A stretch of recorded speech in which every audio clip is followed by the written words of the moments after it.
Bismillahirrahmanirrahim. Alhamdulillahi rabbil alamin.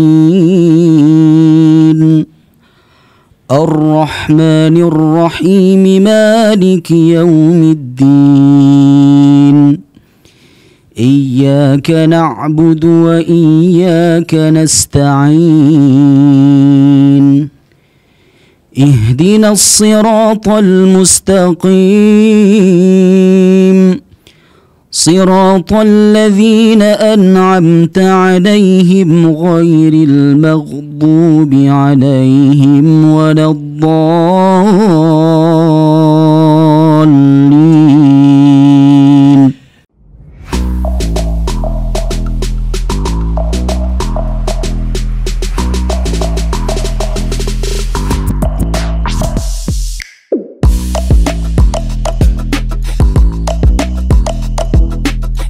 Bismillahirrahmanirrahim. Assalamualaikum warahmatullahi wabarakatuh. Bertemu lagi di dalam podcast UPTQ yang kedua bersama saya Fathur Razak. Dan alhamdulillah kita kedatangan tamu yang spesial, yang Masya Allah Tabarakallah pastinya. Beliau merupakan Imam Masjid Nasional Al-Akbar Surabaya. Dan beliau juga pernah menjabat sebagai Ketua Umum UPTQ tahun 2016. Dan beliau juga pernah menjadi delegasi Indonesia dalam perlombaan MHQ 30 Juz Internasional di Turki. Beliau adalah Ustadz Haji Muhammad Husni Mubarak MAG. Mau tahu keseruannya? Mari kita sapa beliau terlebih dahulu. Assalamualaikum Ustadz. Waalaikumsalam warahmatullahi wabarakatuh. Gimana kabarnya Ustadz? Baik. Alhamdulillahirabbil alamin. Dengan suasana hati yang senang pastinya Ustadz nggih? Iya, senang lah. Senang alhamdulillah. Bisa bertemu lagi dengan sobat Qur'ani maksudnya Ustadz ya. Oke Ustadz, mungkin langsung saja Ustadz.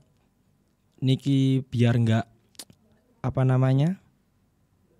kagok atau agak sedikit dredeg juga Ustadz. Ini Ustadz, mungkin ini poin yang pertama yang mungkin ditanyakan, paling banyak ditanyakan oleh sobat Qur'ani, yakni pembahasan mengenai bagaimana Ustadz dulu antum memulai perjalanan sebagai Ketua Umum UPTQ dan apa visi misi yang dibawa Ustadz pada saat itu Ustadz. Oke. Bisa dimulai ya? Bisa. Baik, suara saya jelas? Jelas. Baik. Assalamualaikum warahmatullahi wabarakatuh. Waalaikumsalam. Baik, terima kasih Mas Rozak, juga teman-teman UPTQ yang semoga senantiasa diberikan kesehatan oleh Allah. Amin. Kalau ditanya tentang pengalaman menjadi ketua umum, lebih enaknya saya cerita saja mulai awal saya masuk UPTQ. Oh okay. Betul itu Ustaz. Karena menjadi ketua umum itu kan bagian daripada proses perjalanan itu. Dulu saya masuk UIN itu tahun 2013 Mas Razak. Oh. Yeah. Sebagaimana kita ketahui ketika awal-awal mahasiswa daftar itu kan biasanya ditawari organisasi pastinya. Organisasi macam-macam, ABC dan sekitarnya.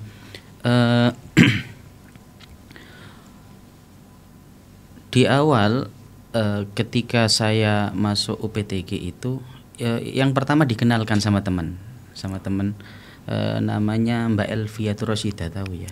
Elviatur Rosyida yang Qori'ah itu. Qori'ah.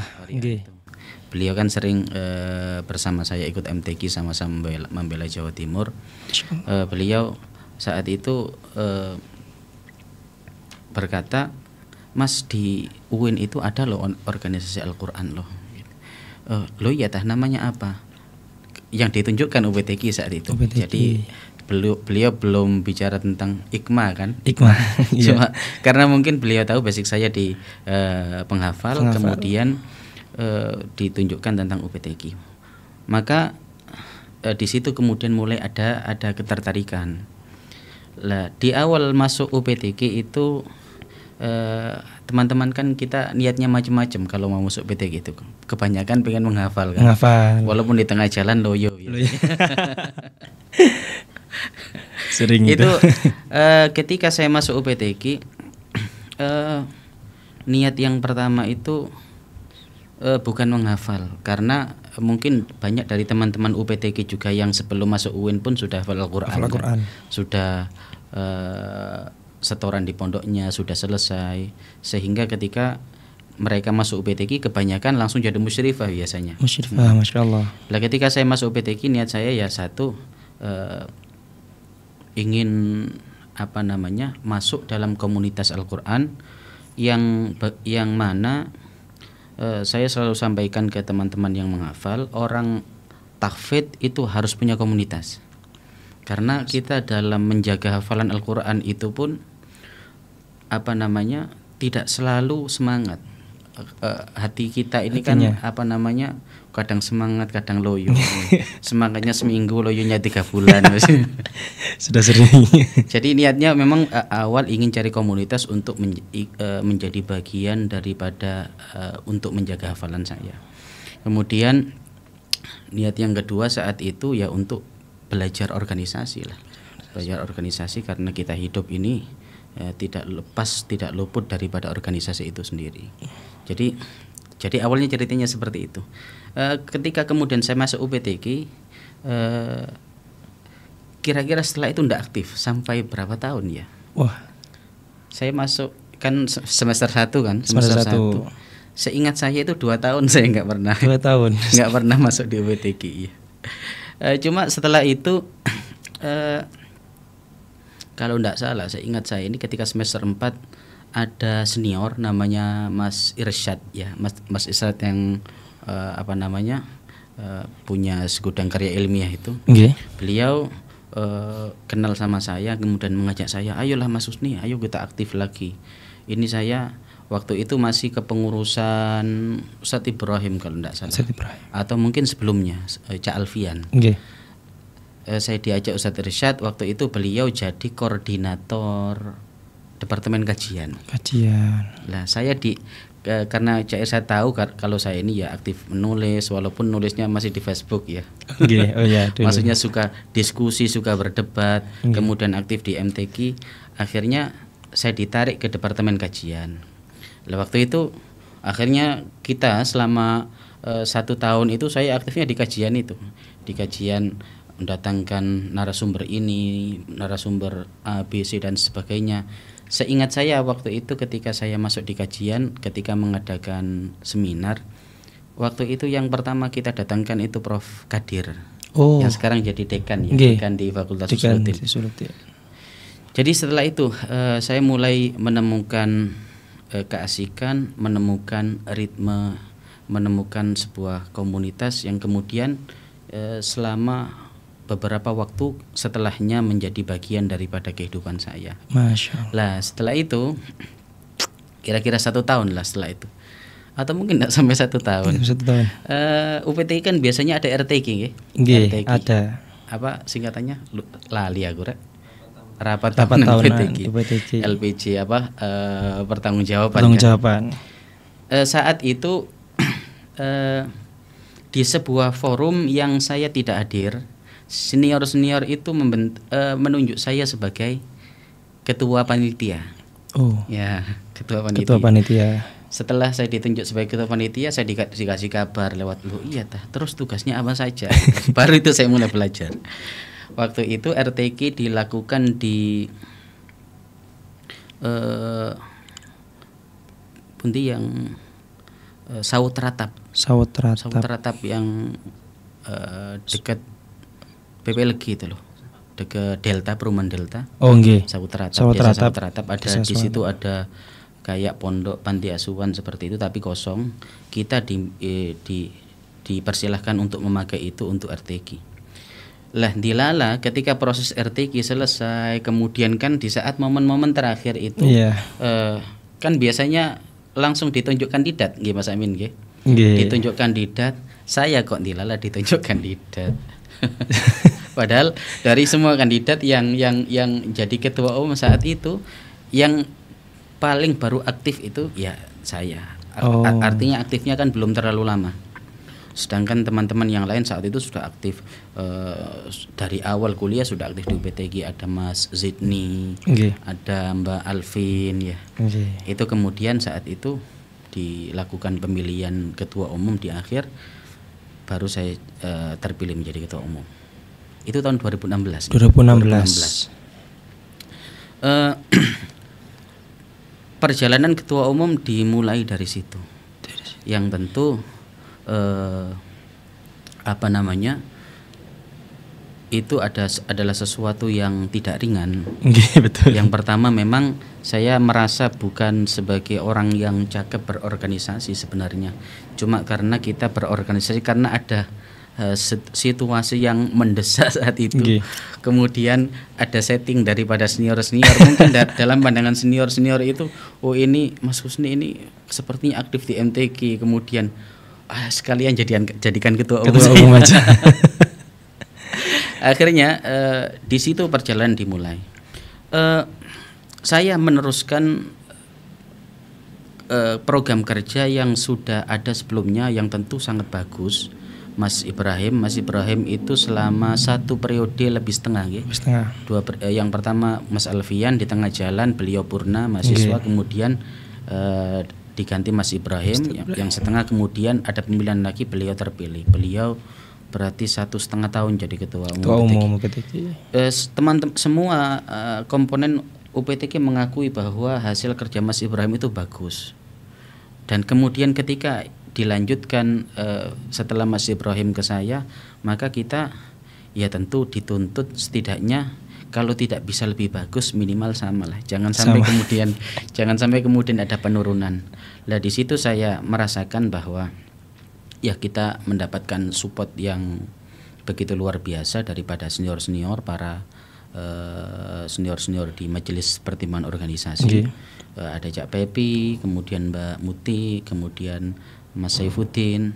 Akhirnya ya di awal-awal itu ya kita selalu didukung beliau, kita sering rapat malam-malam dengan beliau. Kerjanya ketua umum itu dalam senyap nggih.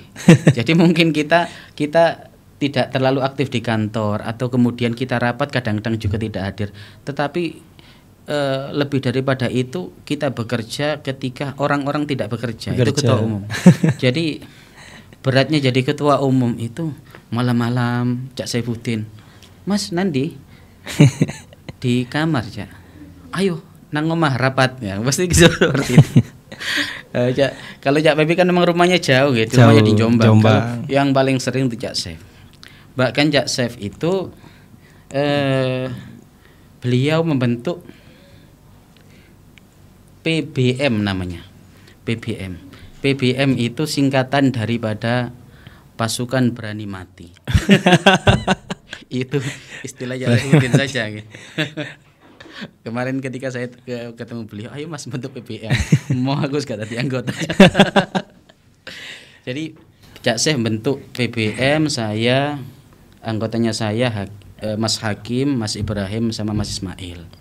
Jadi kita memang di luar UPTQ kita ditempa secara kejiwaan, ditempa secara mental, kemudian ditempa secara strategi bagaimana kiranya menjadi kita bisa menjadi organisatoris yang ulung seperti itu. Satu ya memang karena bantuan para senior. Kedua jujur saya ketika menjadi ketua UPTQ itu saya sangat bersyukur memiliki teman-teman yang seperti keluarga sendiri. Masya Allah. Terutama di pengurus harian, pengurus harian. Jadi mereka luar biasa, setiap waktu selalu ada. Kemudian kita rapat itu sampai malam. PH itu kadang kalau rapat malam itu sampai jam 1, sampai jam 2. Gak tahu sekarang seperti itu. Apa seperti itu? Mungkin lebih dari jam 1. Walaupun rapat 1 malam itu efektifnya paling 1 jam, biasanya ngobrol. Jadi seperti itu. Kita saya mendapatkan warisan UPTQ sebelumnya yang sudah baik, kita dituntut untuk setidaknya setara atau mungkin kalau bisa melebihi. Tetapi ya kita berusaha memberikan seluruh upaya kita yang saya bisa saat itu, terutama dibantu teman-teman dari PH yang luar biasa sehingga kita bisa purna sampai bisa akhir jabatan. Itu pun di antara yang membuat, yang saya ingat sampai sekarang, Mas Rozak, 1 atau 2 bulan sebelum saya purna, itu ayah saya sakit keras. Ayah saya sakit keras. Saya waktu itu nunggu beliau di rumah sakit selama 1 bulan di Malang sana. Di Malang. Jadi jabatan saya sebagai ketua umum di saya wakilkan teman-teman PH. Dan luar biasanya teman-teman dari UPTQ, Mas Rozak, Mas Amin, ikut ke Malang, ikut bantu menjaga ayah saya. Itu luar biasa. Ya Allah, kalau tanpa bantuan mereka saya juga tidak bisa sekuat itu. Itu kan ayah saya kan sakit 1 bulan sampai meninggal saat itu. Jadi itu masa-masa yang sangat berat bagi saya. Tetapi saya bersyukur itu mendapatkan support dari teman-teman UPTQ yang sudah seperti keluarga bagi saya.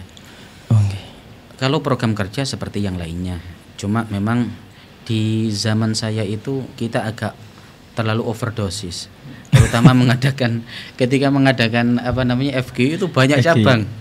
30 juz, ada tafsir. Tafsir Al-Qur'an. Tafsir, ada bahasa Indonesia, bahasa Inggris. Bahasa Inggris. Walaupun ya akhirnya kita setelah purna kita mengevaluasi bahwa terlalu banyak cabang dalam perlombaan di FG itu juga tidak ideal melihat daripada kemampuan UPTQ, kapasitas UPTQ terutama terkait dana ya. Betul. Ya saya kira itu perjalanan singkatnya, Mas. Jadi Masya Allah, cerita menyentuh nih Ustaz. Meskipun saya tidak pernah menjadi ketua umum UPTQ Ustaz, tapi ya nanti jadi ketua keluarga kan. Kepala keluarga. Tapi jadi dari dengar ceritanya tadi mungkin bisa nanti saya jadi ketua UPTQ. Udah nggak bisa, udah semester tua. Ustaz. Jadi mungkin itu berawalnya juga dari kendadaan. Mendadak Ustaz, langsung disuruh jadi kandidat ketika RTQ, padahal jenengan di situ menjadi ketua pelaksana di acara RTQ tersebut Ustaz. Iya. Apalagi saat itu lagi saya aktif-aktifnya di dunia MTQ juga. Jadi membagi waktunya lumayan saat itu. Membagi waktu, memanage waktunya itu yang insyaallah. Ustaz. Ini Ustaz juga bagaimana Ustaz cara antum untuk mengintegrasikan antara pendidikan dan Al-Qur'an dalam mengembangkan program UPTQ tersebut ketika antum menjabat sebagai ketua umum tadi Ustaz. Jadi mungkin cara memanage Ustaz pendidikan dan Al-Qur'annya tadi Ustaz, dengan jabatan jenengan saat itu menjadi seorang ketua umum UPTQ. Begini Mas Razak,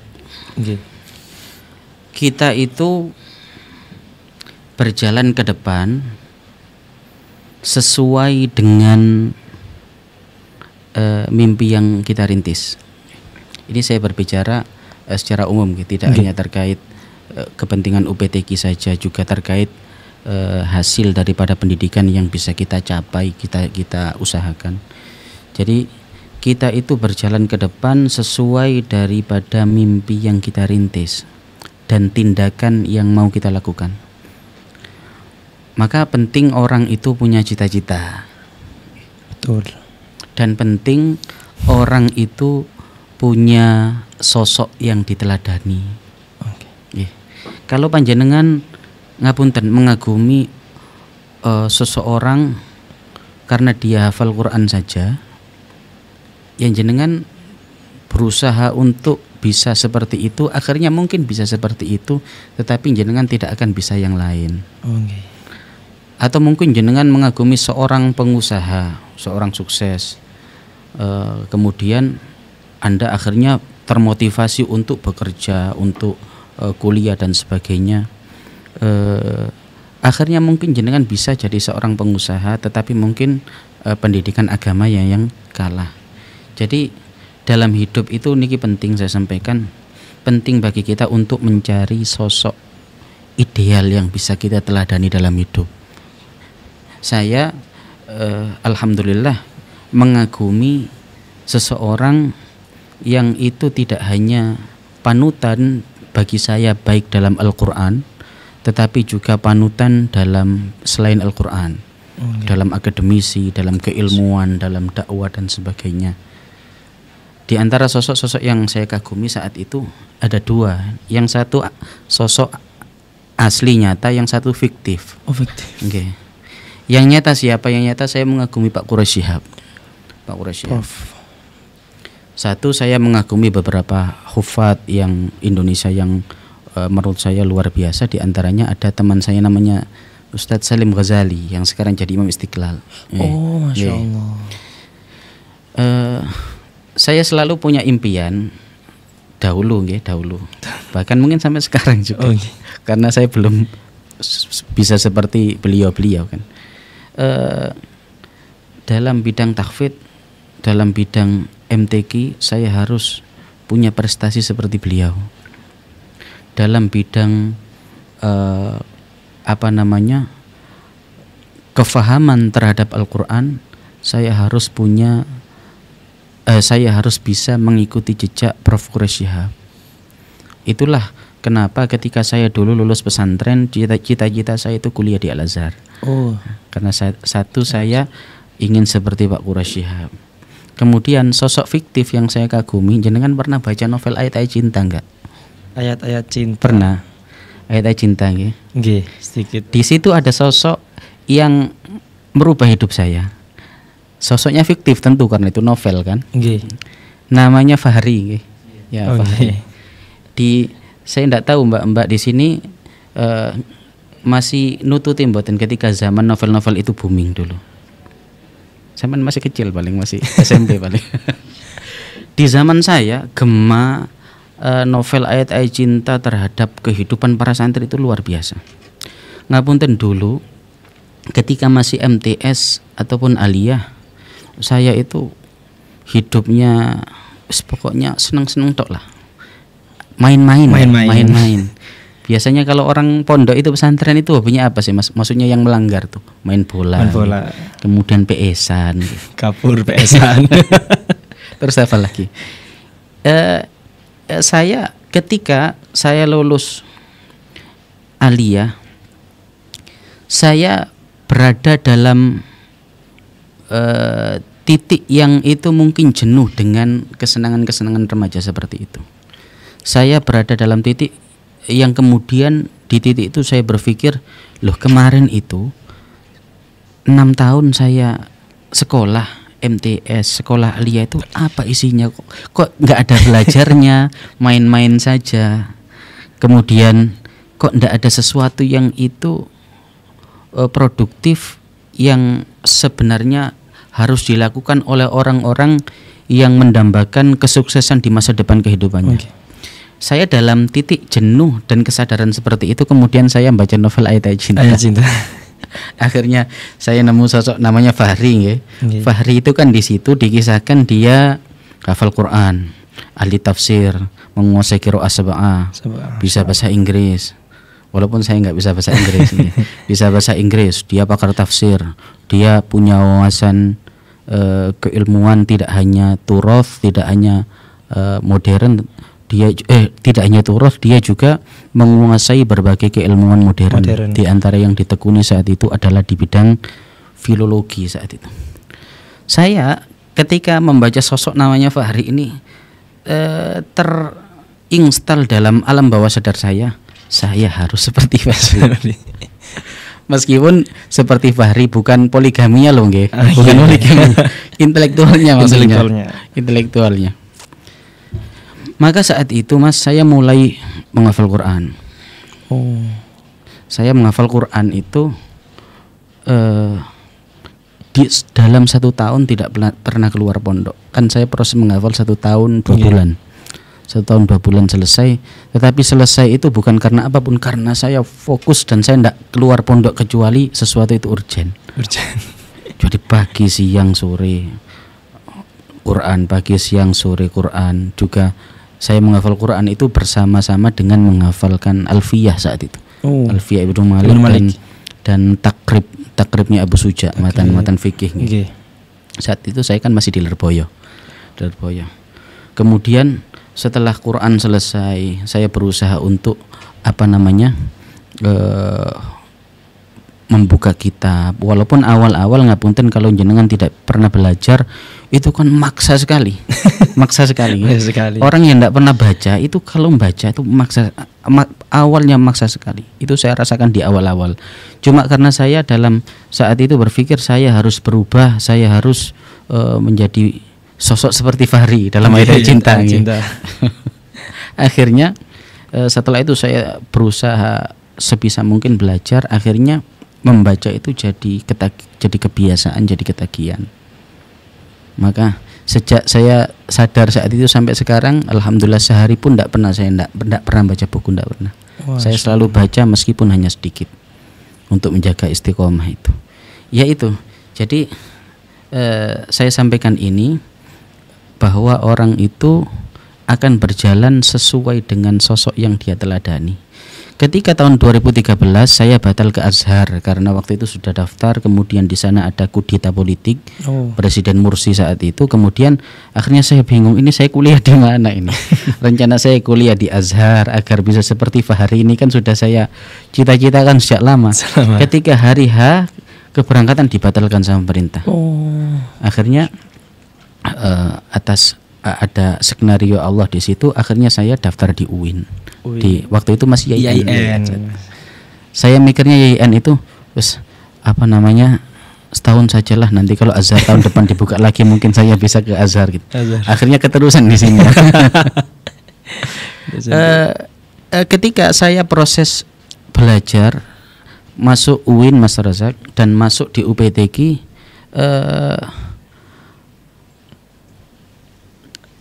prinsip tadi masih saya teladani, masih saya pegang. Artinya saya pendidikan harus jalan, Quran harus terjaga. Kemudian waktu itu saya masih aktif-aktifnya di dunia MTQ, hafalan harus bisa sosok seperti Salim tadilah gitu. Walaupun nggak bisa sehebat beliau, minimal ya mendekatilah seperti itu. Kemudian dalam organisasi juga saya harus bisa. Kita hidup ini ndak hanya urusan Quran saja. Kita hidup ini ndak hanya urusan kerja saja. Quran iya, kerja iya, berorganisasi iya. Jadi semua itu sebisa mungkin saya kerjakan.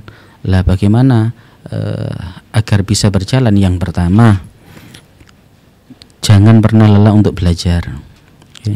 Karena organisasi ini kan tidak ada kuliahnya, nggak ada SKS-nya di organisasi itu. Nggak ada. Jenengan masuk organisasi ya baru di situ belajar organisasi. Betul. Walaupun jenengan ada mata kuliah manajemen, wah ini saya dulu pernah 1 semester belajar manajemen, ketika masuk UPTQ kok nggak nyambung semua ini. Yaitu jangan pernah lelah belajar, kemudian manajemen waktu yang baik. Kalau itu jenengan bisa lakukan, insya Allah Quran terpegang. Pendidikan akan terpegang, semuanya insya Allah akan terpegang. Organisasi juga terpegang. Organisasi juga terpegang. Masya Allah. Ketika-ketikanya balance semua, seimbang. Iya. Masya Allah. Jadi antara Al-Quran juga terjaga. Kan biasanya kita ini Ustaz, para penghafal Al-Quran terkadang dihadapkan dengan posisi kuliah mungkin Ustaz ya. Udah kuliah udah capek banget, aduh belum murojaah, wis nanti aja nanti. Kadang seperti itu Ustaz, nanti. Tapi ya enggak, itu membuka aja udah kayak aduh tidur akhirnya. Males akhirnya Ustaz. Ya memang seperti itu tantangannya. Biasa kan deres itu jangan tersandra di satu waktu dan satu tempat saja. Apalagi jenengan atau mungkin teman-teman yang lain sibuk kuliah, sibuk menghafal, jangan kemudian Anda nunggu murojaah ketika kuliah sudah selesai, ketika benar-benar rehat di kamar. Kalau di kamar kan nanti akhirnya buka HP, buka Instagram, jadi terus. Prinsip yang saya terapkan dulu ketika murojaah menjaga hafalan ketika masih kuliah, saya dimanapun ada kesempatan deres. Jadi kuliah selesai, kemudian kita cangkruan daripada cangkruan ngobrol-ngobrol tidak jelas, gibah ke sana kemari. Akhirnya mending buka Quran lah. Kadang deres bisa dimanapun, kadang di bis, kadang di ngapunten saya dulu motoran.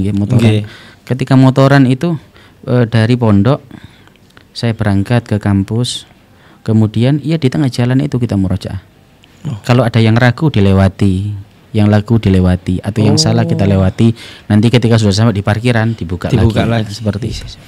Jadi jangan menunggu kemudian murojaah Quran itu harus di satu tempat, harus satu waktu. Seperti anak pondokan pada umumnya, ya tidak bisa kita seperti itu. Kalau kita sudah aktif di organisasi, kalau kita sudah aktif di kampus pendidikan, ya murojaah itu akan menjadi sesuatu yang harus benar-benar fleksibel. Itu ya mungkin agar bisa balance tadi itu, ya itu mungkin yang sering saya rasakan juga Ustadz, ketika juga pernah menghafal memurojaah ya Ustadz di sepeda motor itu. Ya kayak waduh banyak yang lupanya itu menghafalnya. Jadi ketika sepeda motor itu kita menghafal, kok lupa ya, akhirnya ya berhenti terus buka Al-Quran, terus lihat ternyata ini salah, sempat kayak gitu, tapi sempat banyak lupanya juga, kok gitu, nanti aja akhirnya lupa semua. Yang memurojaah itu Masya Allah. Jadi mungkin menurut persepsi jenengan untuk antara menjaga Al-Quran terus selama perjalanan perkuliahan juga menjabat sebagai ketua umum itu mungkin yang sangat susah banget Ustaz. Saya merasa juga kayak waduh, udah jadi ketua umum juga jenengan di saat itu juga masih lagi gempar-gemparnya fokus di MTQ juga Ustaz. Iya. Itu mungkin yang itu. Oke, Ustaz. Saya 2013 itu STQ nasional di di sebelah Bangka itu apa? Bangka Belitung. Yang kepulauannya itu loh, Andre Hirata, Laskar Pelangi itu loh, apa itu namanya? Ya Bangka Belitung. 2013 saya STQ nasional di Bangka Belitung. 2014 itu yang MHQ 30 Juz nasional di Kedubes. Sama kemudian se-Asia Pasifik itu juga tahun 2014. 2015 provinsi di Banyuwangi, waktu itu saya sudah ikut tafsir. Kemudian internasional 30 juz di Turki. Artinya saat-saat itu memang sebenarnya membutuhkan energi yang luar biasa. Tidak hanya dari kesiapan juga fisiknya Ustaz itu STQ seleksi masih seleksi STQ itu kalau singkatannya seleksi. Tetapi kalau secara momen sama dengan MTQ, persis sama, juga yang mengadakan pemerintah, tapi dengan cabang yang tidak sebanyak MTQ. Kalau di STQ lomba khot enggak ada, karya tulis ilmiah enggak ada. Hanya MHQ sama MTQ. Oke Ustaz. Ini juga Ustaz, metode Ustaz dan strategi yang antum terapkan dalam menghafal Al-Quran Ustaz. Ini mungkin banyak juga yang menjadi problematika di mahasiswa dalam menghafal Al-Quran agar tidak cepat lupa Ustaz. Kan terkadang kalau yang saya ketahui ini kayak yang paling gampang itu menambah hafalan Ustaz. Terus ketika besok disuruh untuk ayo ulangi dulu kemarin dihafalkan, udah lupa. Terus agar tidak cepat lupa dan tetap bisa mengukir prestasi walaupun jenengan tadi menjabat sebagai ketua umum lah, itu gimana Ustaz? Atau ada rumusnya itu Ustaz? Kalau yang bagi proses menghafal, saya rasa mungkin kita bisa membaca buku yang bermacam-macam tentang metode dengan menawarkan perspektif yang mungkin berbeda-beda. cara istilahnya cara cepat lah, cara 40 hari dan 40 hari, dan sebagainya. Saya jujur tidak terlalu setuju dengan teori menghafal cepat itu. Jadi ada kan mungkin daurah takfid 1 hari store setengah juz. Besok setengah juz 40 hari selesai, sudah setorannya sudah selesai 30 juz tapi nggak ada yang jalan. Buat apa? Betul. Buat apa? Metode untuk menghafal Quran itu sebenarnya dari dulu sampai sekarang sama. Ya murojaah itu, mengulang-ulang hafalan itu. Jenengan tidak bisa kemudian menyetujui atau percaya dengan teori yang disampaikan oleh para penulis, oleh para peneliti, karena banyak di antara mereka ya kadang-kadang juga tidak hafal Quran juga. Saya pernah ada seorang peneliti membuat metode hafal Quran tapi dia tidak hafal Quran. Tidak seperti itu. Metode apapun semuanya kembali kepada satu, mau mengulang-ulang dan memurojaah. Mengulang-ulang itu murojaah kan? Mau menambah hafalan murojaah, menambah hafalan murojaah. Teman-teman sekalian, kalau menghafal Quran menambah penting. Tapi mempertahankan yang sudah dihafal itu jauh lebih penting. Jauh lebih penting. Saya selalu menyampaikan ke teman-teman yang menghafal Quran ke saya sampai sekarang jangan dalam 1 hari jangan pernah menambah hafalan sebelum target murojaah jenengan selesai. Itu dulu yang saya terapkan. Kan kebanyakan teman-teman sekarang yang menghafal itu kan setelah menghafal selesai, setoran selesai, kadang-kadang yang jalan hanya 10 juz, kadang 5 juz, kan? Hal seperti itu terjadi karena kenapa? Karena ketika mereka menghafalkan Al-Quran, mereka lebih mengutamakan menambah daripada menjaga yang sudah ada. Menambah penting, tetapi buat apa menambah kalau yang bawah hilang lagi? Ya kan? Menambah hafalan penting. Kalau saya bisa kalkulasikan 70% itu gunakan untuk memurojaah yang sudah dihafal, 30% gunakan untuk menambah. Kalau saya dulu berbagi pengalaman, ketika saya proses menghafalkan Al-Quran, saya selalu punya target 1 juz itu 1 hari bisa memurojaah hafalan sebelumnya itu berapa juz. Seumpama saya menghafal juz 16 hari itu sebelum saya menghafalkan juz 16 yang harus saya murojaah juz 1 sampai 5. Saya tidak akan menambah juz 16 sebelum target murojaah 1 sampai 5 selesai. Sama besoknya murojaahnya kan 6 sampai 10. Saya tidak akan menambah juz 16 sebelum murojaah 6 sampai 10 selesai. Sehingga ketika nanti kita setoran Al-Qur'an itu selesai, setoran 30 juz selesai, mungkin ada yang kurang lancar tapi tidak terlalu signifikan. Jadi mungkin yang 20 juz sudah lancar, yang 21 sampai 30 masih harus diperbaiki tapi tidak terlalu parah seperti itu. Karena kalau hanya setoran saja ya tidak bisa. Menambah-nambah aja gitu. Nambah hafalan bagus, yang nggak bagus nambah masalah.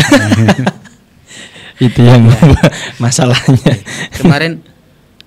Kemarin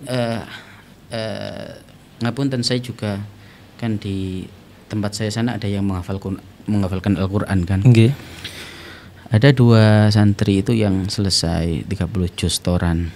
Setelah kemudian saya kasih waktu 1 tahun, ternyata yang lancar hanya 10 juz saja. Akhirnya saya evaluasi lagi, kenapa kamu seperti ini? Karena itu tadi, ketika mereka menambah, bawahnya tidak terlalu terurus. Akhirnya ketika melancarkan juz yang tidak lancar setelah khatam itu, akhirnya kayak kerja 2 kali menghafal. Beratnya seperti itu. Maka sekali lagi, metode apapun yang kita terapkan dalam menghafal, ya murojaah itu saja. Jenengan kalau ingin semakin lancar, ya murojaahnya harus dikuatkan, dikebut. Itu juga apa namanya, Ustaz? Saya izin minum. Biar boten ini. Biar rileks, saya kurang rileks gini Ustaz.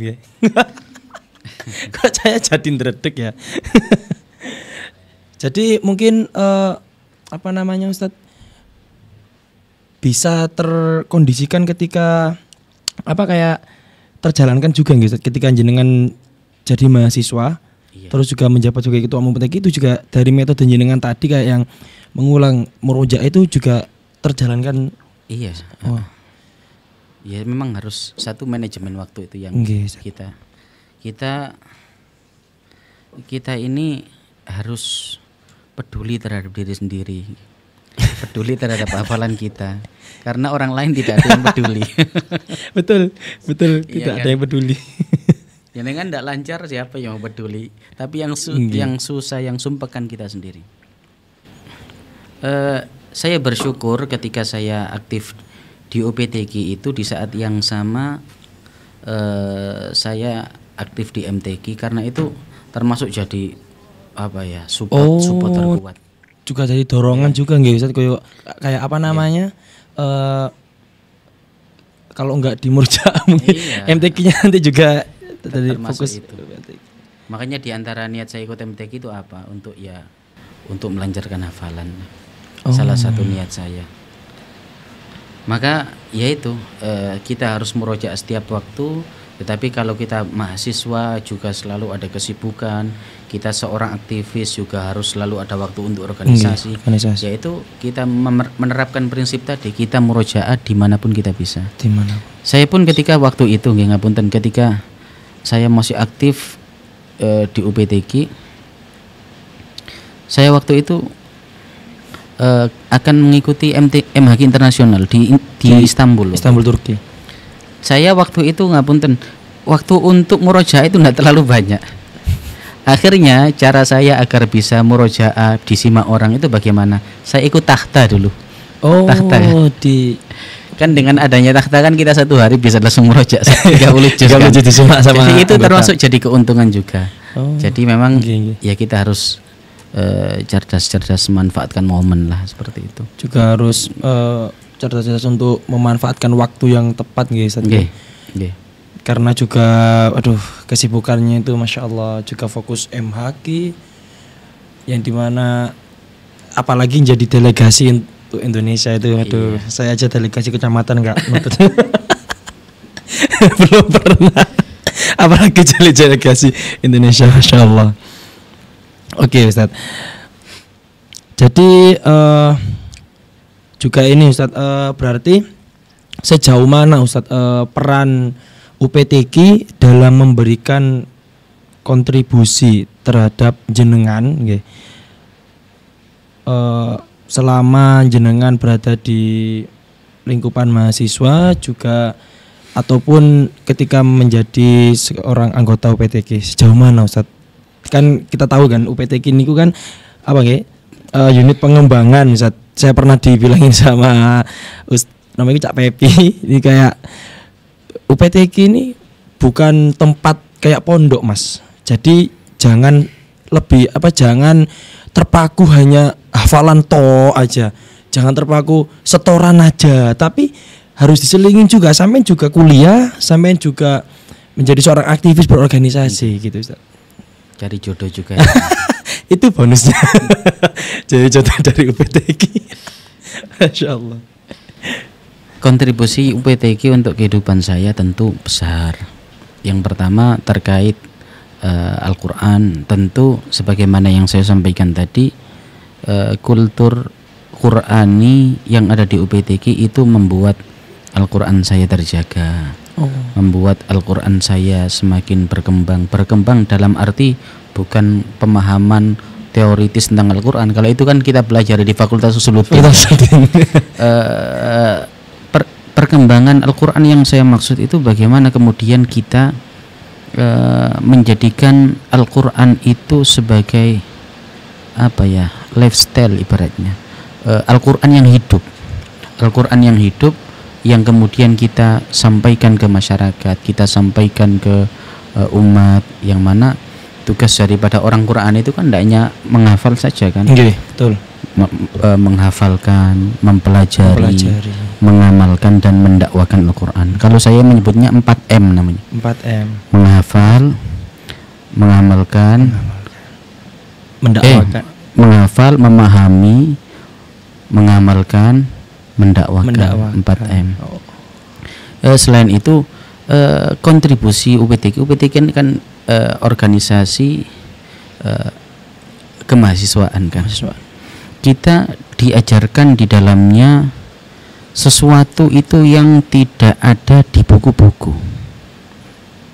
Jangan kayak buat konsep SC, OC, FG, masa diajarno di Fakultas Usul Fikih ini tidak mungkin. Enggak ada. Kita tahunya ya di UPTQ.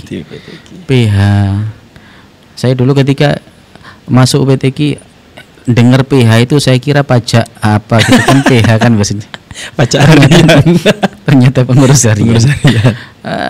Kita mendapatkan pelajaran-pelajaran sifatnya alami di situ, bahwa pelajaran itu tidak hanya di bangku akademik tetapi juga di bangku non akademik, di kultural. Manfaat yang paling terasa apa, Mas Rozak, ketika kita sudah lulus? Jadi justru kita rasakan ketika kita sudah lulus itu kita akan mudah mengaplikasikan apa yang kita pelajari di organisasi dulu.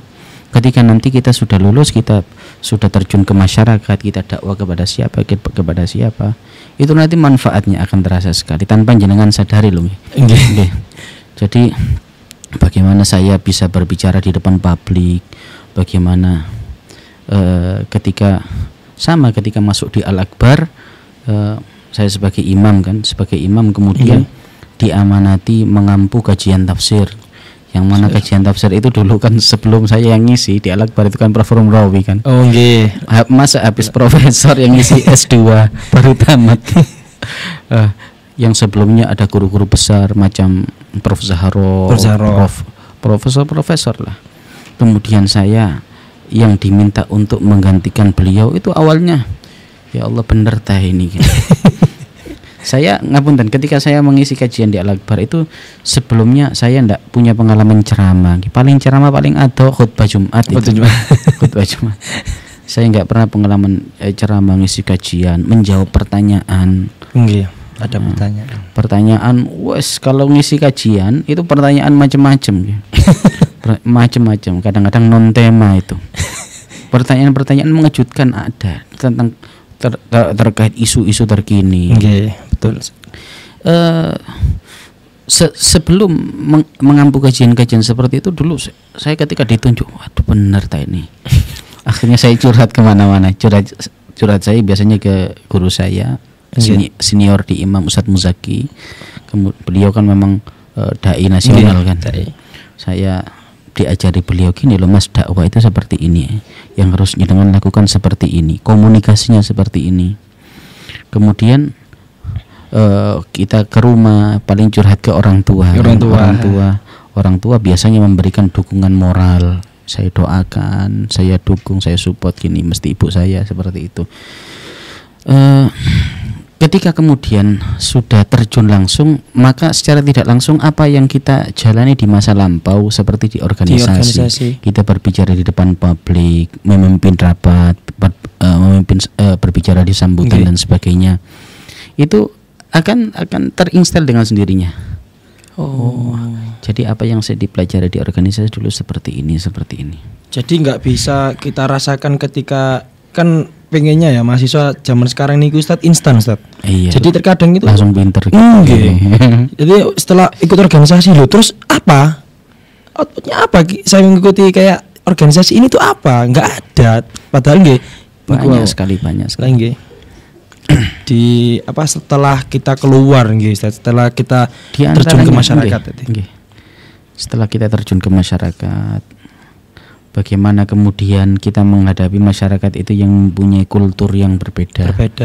Mempunyai perbedaan sikap, perbedaan manhaj. Lah itu sudah kita jalani ketika kita di UPTQ. Jangan di UPTQ kan koncone macam-macam. Ono sing protesan. Ono sing enggak banyak bertindak tapi enggak banyak bicara tapi tindakannya real. Ada yang enggak punya kontribusi tapi ngeritik. Itu yang banyak Ustaz. Itu yang banyak sekarang. Enggak banyak memberikan kontribusi. Pelajaran itu dalam segala hal Mas, bukan hanya dalam kajian-kajian akademik saja. Kalau kajian akademik ya jelas UPTQ bukan di situ tempatnya. Ya di fakultas syariah, fakultas usuluddin, itu kita sudah diajari. Tetapi bagaimana mengaplikasikan itu dalam konteks real di tengah lapangan itu di organisasi. Maka ngapunten, saya lihat banyak teman-teman itu yang secara intelektual bagus, IPK-nya tinggi, tetapi karena dia tidak organisasi, tidak aktif di organisasi, biasanya hanya menjadi orang-orang yang hanya aman di bangku akademik saja. Dalam kehidupannya tidak ada inovasi apapun. Tapi beda kalau orang sudah di tempat organisasi, itu di kehidupannya akademik itu hanya menjadi bagian daripada perjuangan. Selain itu dia harus berinovasi di luar akademik itu apa seperti itu. Itu kemudian yang menjadikan pembeda antara seorang intelektual yang aktif di organisasi dengan intelektual yang hanya di bangku perkuliahan saja. Terima kasih. Jadi apa namanya? Yaitu perbedaannya memang sangat kelihatan banget ketika kita sudah diterjunkan ke masyarakatnya tadi, Ustaz. Ini Ustaz, ini apa namanya, mungkin menjadi pertanyaan yang apa ya? Penting, Ustaz, dan juga saya juga sebagai host juga itu kayak penasaran, Ustaz.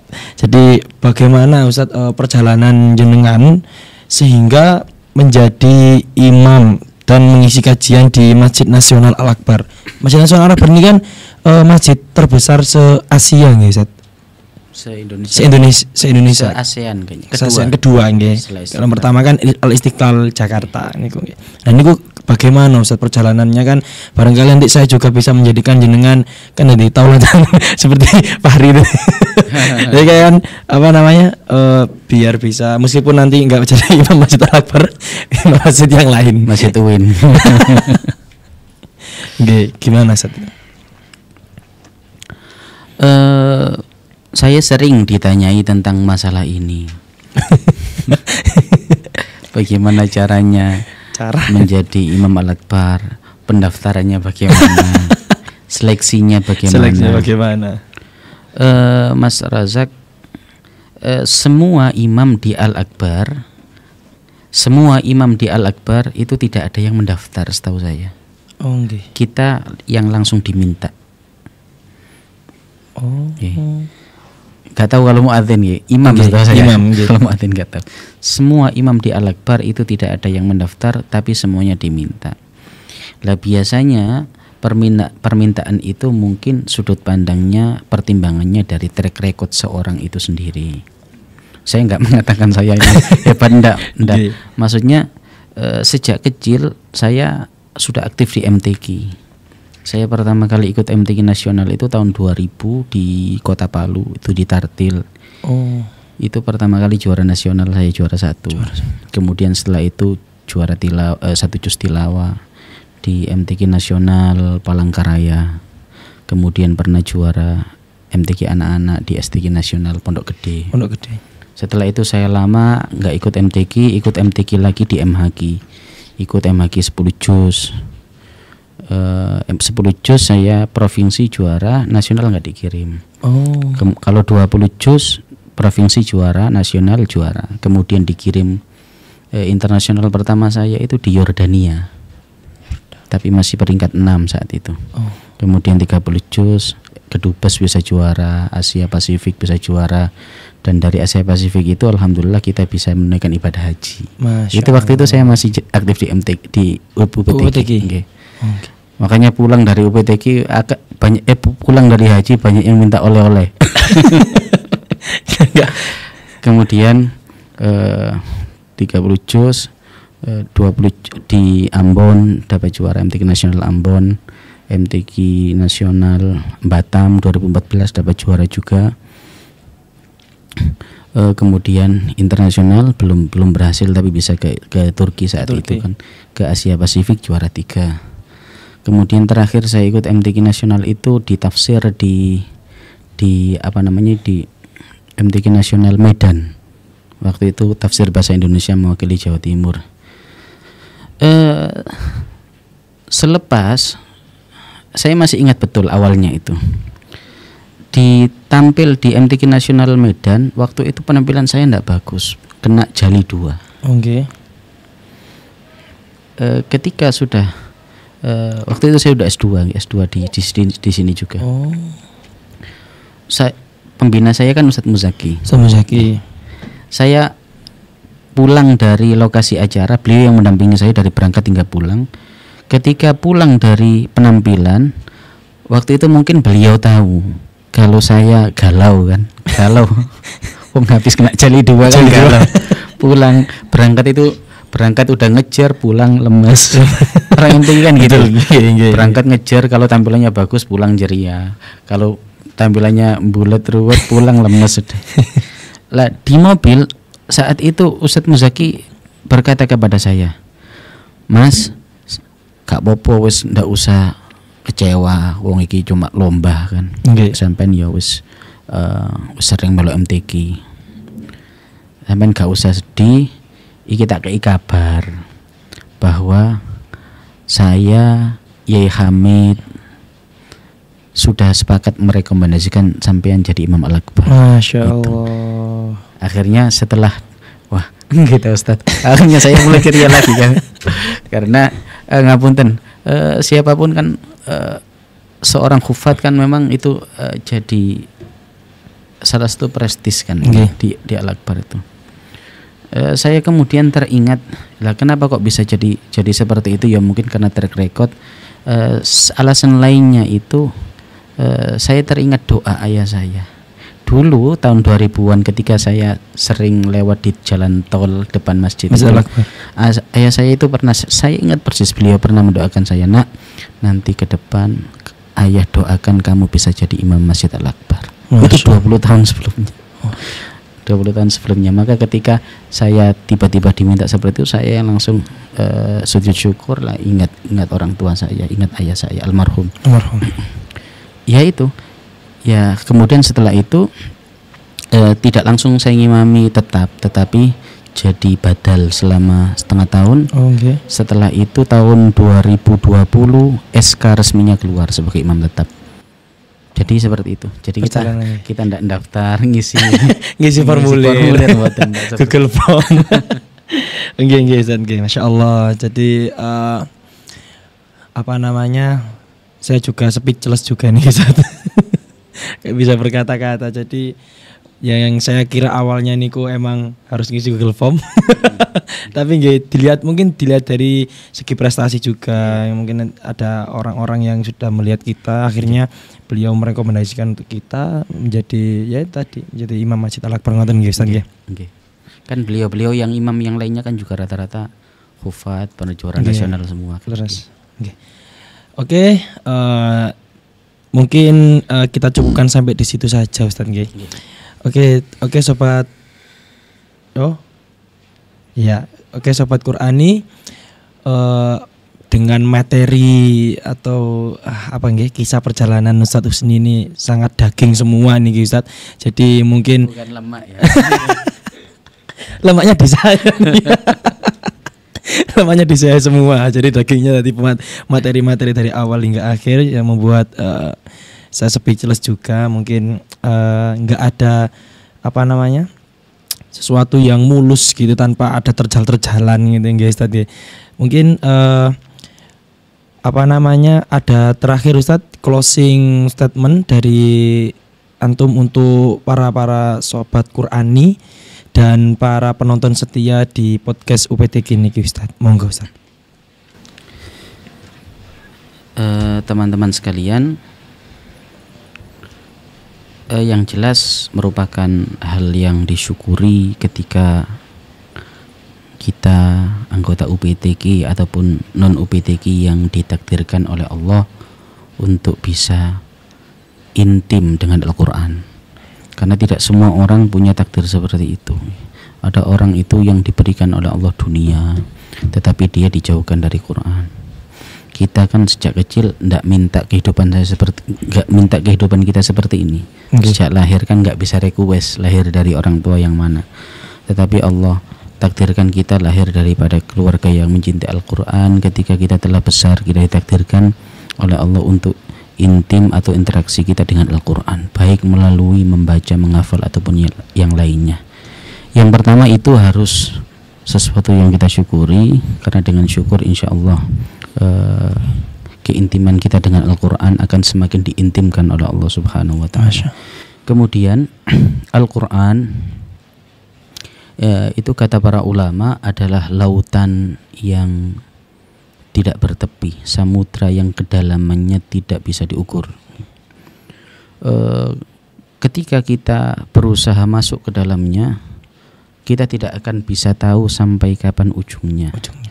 Maka jangan pernah jenengan puas hanya bisa membaca saja, atau jangan pernah jenengan merasa puas hanya dengan hafal Al-Quran saja.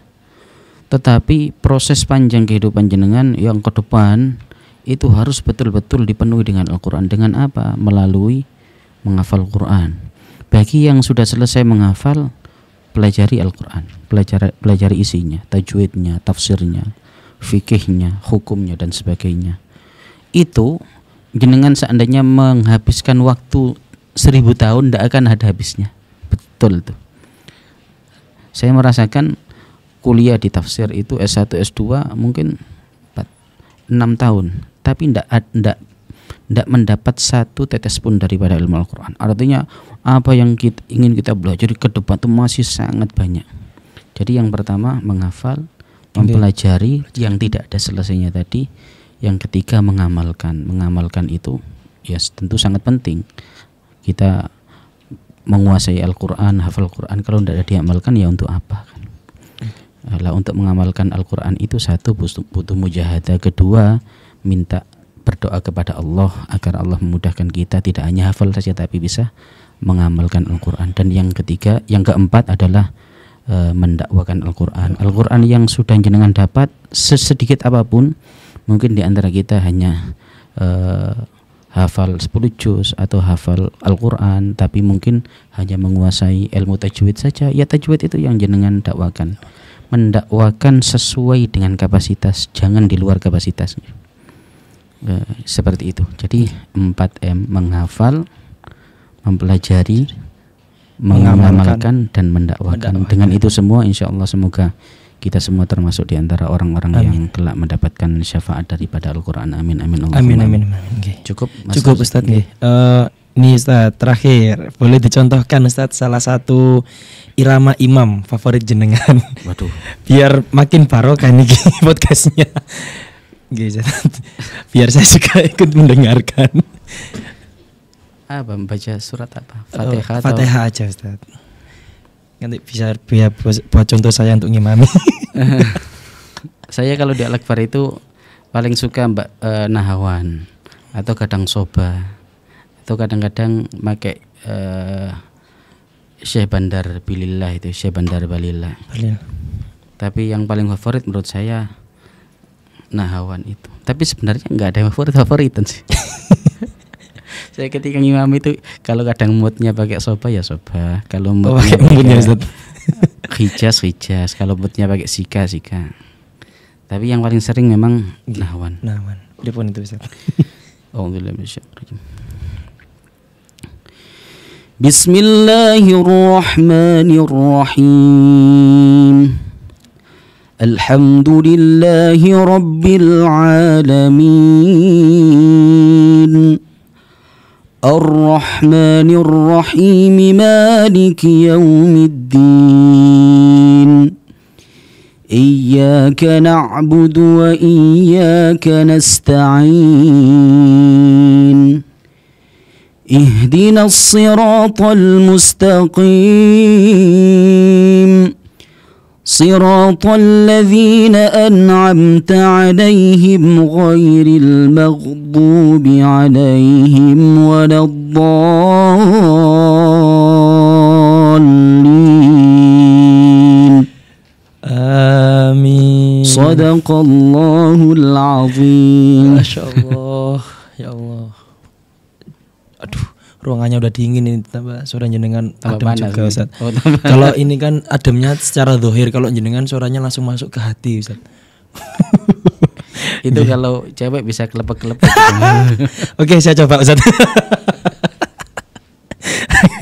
Oke, Masya Allah, tabarakallah, kita sudah mendengarkan ya teman-teman Sobat Qurani. Oke, mungkin kita cukupkan untuk podcast hari ini. Mungkin nanti bisa dilanjutkan di podcast selanjutnya insya Allah. Saya ucapkan banyak terima kasih Ustadz Husni telah memberikan ilmu yang sangat-sangat bermanfaat untuk kita semua, para Sobat Qurani, para anggota-anggota UPTQ juga khususnya. Mungkin itu saja teman-teman Sobat Qurani. Sebelumnya kurang lebihnya mohon maaf bila ada kata-kata yang kurang berkenan. Saya pribadi Fathur Razak selaku host pada podcast hari ini meminta maaf yang sebanyak-banyaknya. Dan jangan lupa teman-teman di klik tombol subscribe ya, di like juga podcast hari ini dan semua postingan-postingan atau channel video-video yang berada di YouTube UPTQ Official. Dan jangan lupa loncengnya dinyalakan, kring-kring. Nah, itu. Saya juga punya YouTube, Mas. Kenapa, Maksudnya kalau ingin mengakses Murattal ada di situ. Ya, nama saya sendiri, Muhammad Husni Mubarak Official. Oh, niki ya, channelnya Ustadz Muhammad Husni Mubarak, saya akan follow nanti habis ini. Jangan lupa teman-teman, itu juga dari Ustadz Husninya. Mungkin itu saja. Kurang lebihnya mohon maaf. Ihdinas siratal mustaqim. Wallahu muwaffiq ila aqwamit thoriq. Wassalamualaikum warahmatullahi wabarakatuh. Waalaikumsalam. Itu Ustadz, salam UPTQ Ustadz. Kuliah yes, ngaji yes, aktivis. Masih ingat saya. Salam UPTQ, kuliah yes, ngaji yes, aktivis yes.